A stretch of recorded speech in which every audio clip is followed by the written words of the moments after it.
I think we've got our priorities all wrong. In this country, we seem to be prioritising the rights of the prisoner over the rights of wider society. We've seen loads of examples of this over the years, notably with terrorists. We've had people pledge allegiance to the caliphate, be convicted of numerous terror offences and openly say they want to carry out a terror attack. And yet, they still end up back on the street.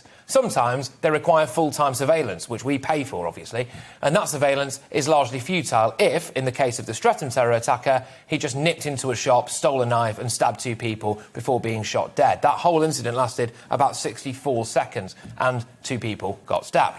Now, Colin Pitchfork has really hammered it home for me here. I understand that we operate under the rule of law and people get sentenced and then there's a parole board which may or may not decide to release them early. But all too often, that parole board makes very questionable decisions. John Warboys is a classic example.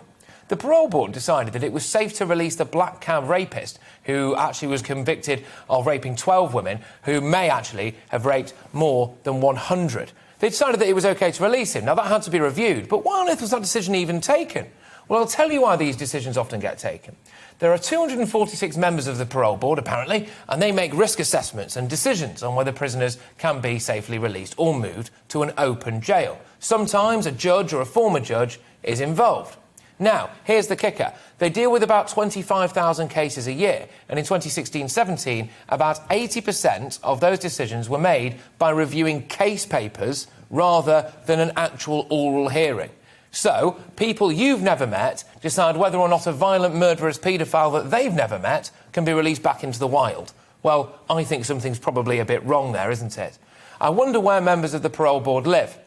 I bet it's nowhere near Colin Pitchfork. I think there should be one question and one question only for the members of the parole board.